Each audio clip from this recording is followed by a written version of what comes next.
Eccoci qui cari amici di Calcio Napoli 24 TV, bentornati al nostro appuntamento con la rassegna stampa in questo venerdì 12 agosto 2022, quando siamo praticamente alle porte dell'inizio di una nuova stagione, di un nuovo campionato.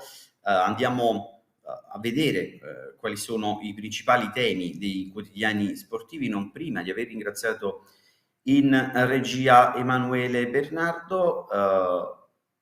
Lunedì il Napoli esordirà in casa del Verona. Il club deve ancora sistemare alcune trattative di calcio mercato, come sappiamo, da Raspadori a Simeone, alcune operazioni in uscita, la vicenda portiere che continua a tenere banco. Quindi, prima di andare a analizzare questi temi, andiamo subito a dare un'occhiata alle prime pagine dei quotidiani sportivi, iniziando così dalla Gazzetta dello Sport, il quotidiano sportivo di Milano dedica questo primo piano al nuovo acquisto del Milan, De Ketelaere, alla scoperta di San Siro. Milan Casamiglia. Vi raccontiamo il primo giorno di Charles nello stadio del suo futuro. Intanto prende lezioni di italiano, gira a Milano con la ragazza Josefina e domani arriva anche la mamma.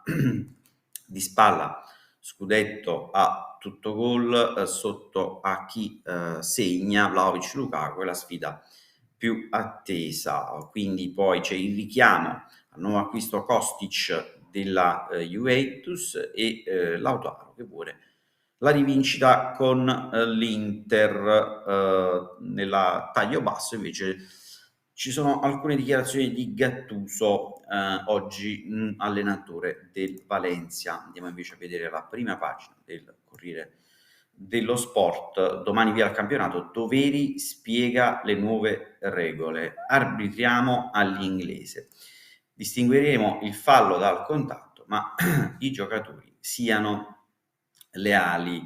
Napoli si sdoppia, blocca Simeone e aspetta Raspadori. Queste due operazioni che negli ultimi giorni di mercato, diciamo prima dell'inizio del campionato, tengono vive, diciamo così, le speranze che il Napoli possa così rinforzarsi e dare a Spalletti una rosa all'altezza degli obiettivi prefissati. Juve Kostic va di corsa, Allegri lo vuole in campo, l'esterno a Torino, parte la caccia a Paredes e Depay. Queste le operazioni che invece riguardano la Juventus. Andiamo a vedere la prima pagina invece di Tutto Sport, dedicata a Kostic, occhi da Juve.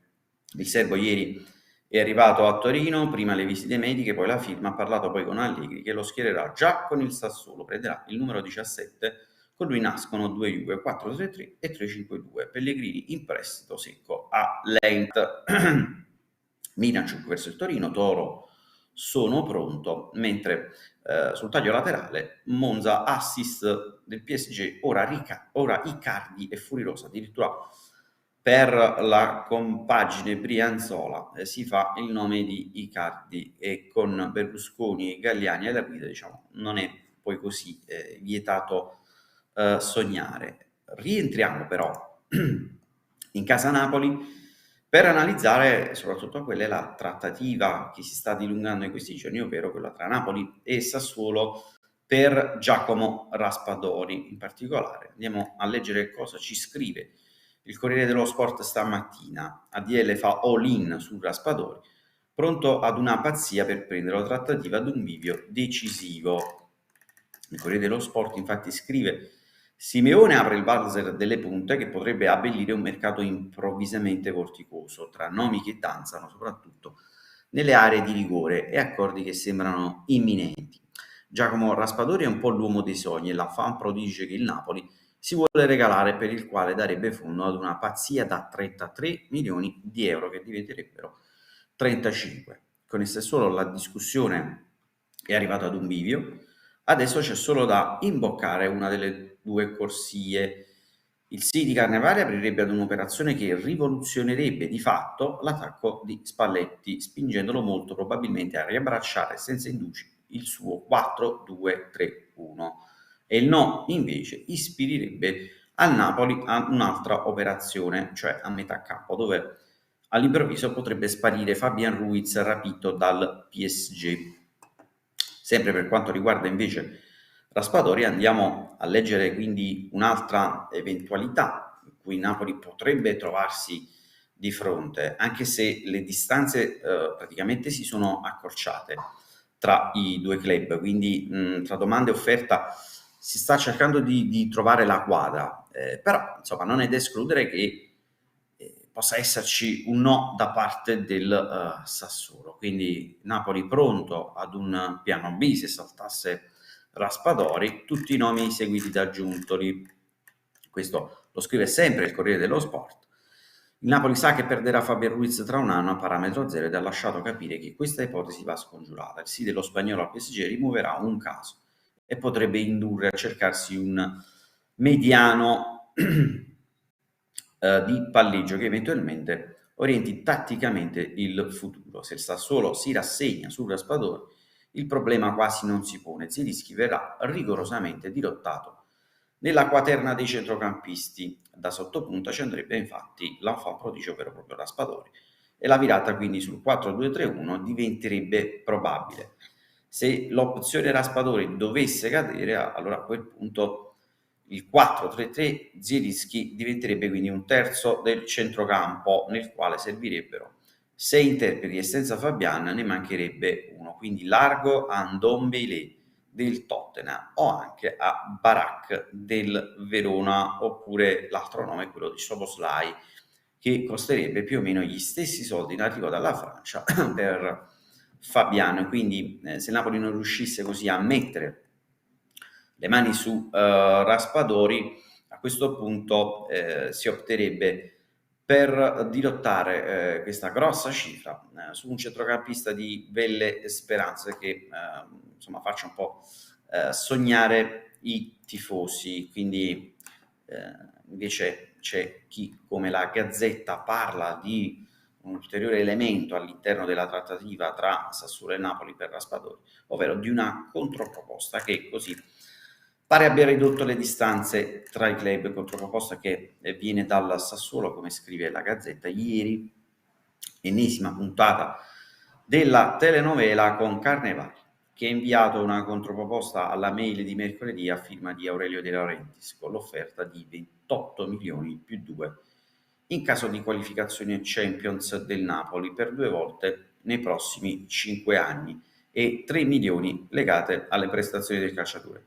L'amministratore delegato del Sassuolo ha chiesto invece 30 milioni di base fissa più 5 di bonus semplici, decisamente più raggiungibili di quelli prospettati dal Napoli. Però, insomma, al di là delle cifre, al di là della trattativa tra Napoli e Sassuolo, ci sono delle indicazioni probabilmente tecnico-tattiche da parte di Spalletti, che punta ad avere Giacomo Raspadori, l'attaccante, anche nel giro della nazionale. Questo aspetto lo mette in evidenza la Gazzetta, che svela così le idee del mister e infatti scrive: ma perché Giacomino è così importante per Spalletti, che sta spingendo anche lui al pari della gente del calciatore affinché si arrivi a tagliare il traguardo? Raspadori per Spalletti è già la sintesi del nuovo Napoli prima ancora di arrivare in maglia azzurra, nel senso che incarna alla perfezione il progetto di una squadra giovane, divertente e soprattutto verticale.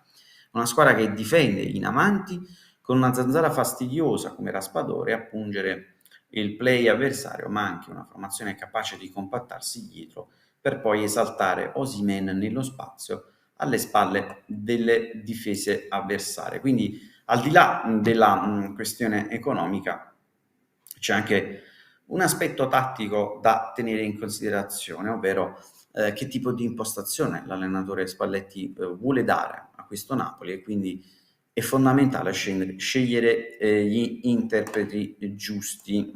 Passiamo avanti invece con l'altro nome caldo, che è quello di Giovanni Simeone. Giovanni Simeone, addirittura il Corriere dello Sport, sente vicino alla chiusura dell'affare e quindi anche una tempistica molto come dire, ravvicinata degli eventi, per cui prospetta addirittura Simeone in panchina con Spalletti al Bentegodi in Verona-Napoli. Domani il Ciolito può sbarcare a Castelvolturno e il quotidiano fa il punto della situazione. Quando Napoli in Verona comincerà tra un soffo o poco più Giovannino, il Ciolito Simeone non avrà alcuna crisi di identità nonostante debba sottoporsi a questo tour annunciato. La sua maglia sarà azzurra e lui finirà per sentirsi quasi come un uomo solo al comando delle proprie emozioni, quelle che qualsiasi argentino prova nel momento in cui viene prospettato di avvicinarsi al tempio del calcio, ovvero allo stadio dove ha giocato Maradona.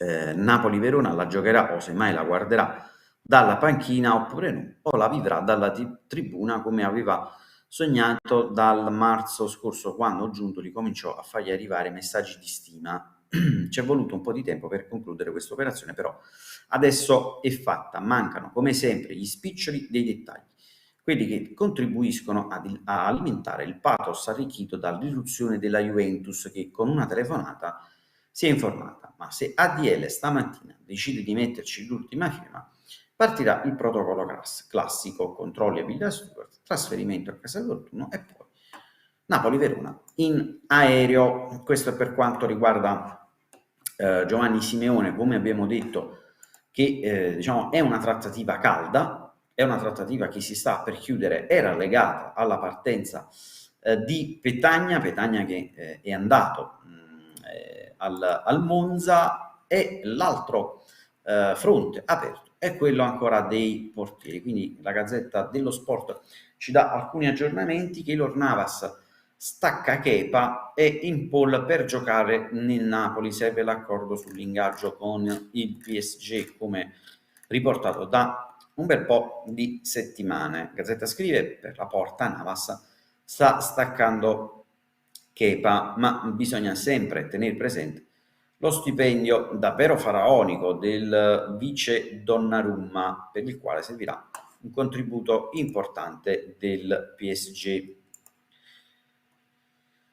Quindi avevamo parlato prima di Petagna, andiamo così a leggere la notizia. Petagna-Monza, oggi le visite mediche contro il Toro, può già essere convocato.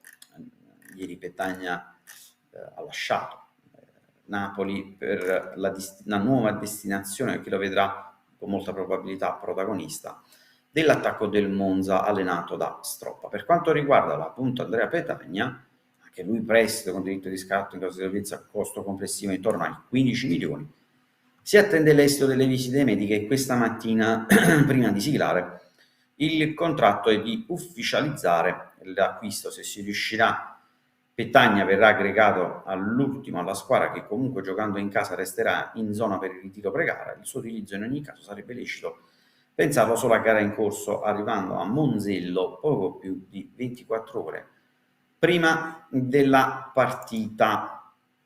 E questo per quanto riguarda Petagna. Invece l'altro nome lo rilancia il Mattino, quello di Dombele, colpo last minute del Napoli. Spunta la formula dell'affare velocemente, andiamo a vedere qual è la formula dell'affare, ovvero prestito con diritto di riscatto, quindi sulla scia di quanto fatto con Anghissà lo scorso anno. Andiamo a leggere le ultime due notizie di Lorenzo, capitano del Napoli. Ieri ha ringraziato lo spogliatoio con un bel gesto. Andiamo a vedere a cosa si riferisce. Metti una sera a cena, Giovanni Di Lorenzo ha voluto riunire i suoi compagni nei giorni scorsi a tavola per ringraziare dell'investitura ricevuta quale nuovo capitano del Napoli e dare nel contempo un segnale di unità del gruppo. Concludiamo invece con un grafico che ci propone la Gazzetta dello Sport per quanto riguarda le probabili formazioni di Verona-Napoli. Quindi andiamo a vedere nello specifico, le leggiamo velocemente. Montipò in porta per il Verona, Davidovic, Gunter e Coppola. A centrocampo, da destra verso sinistra, Faraoni, Tamese, Ongla, Ilic, Lazovic, Lasagna ed Henry. Il Napoli invece, secondo la Gazzetta dello Sport, scenderebbe in campo con Meret, Di Lorenzo, Rachmani, Kim e Mario Rui, Anghissa, Lobotka, Zielinski, Lozano, Osimhen e Kvaratskhelia. Questo dunque il 4-3-3 scelto da Spalletti. Era questa l'ultima notizia della nostra rassegna stampa, che può terminare qui, tra temi di calciomercato e ovviamente anche quelle che sono le notizie che arrivano in direzione di Verona-Napoli. Vi confermo gli appuntamenti con Calcio Napoli 24 TV per questa mattina. Invece per adesso la rassegna stampa termina qui, vi auguro una buona giornata.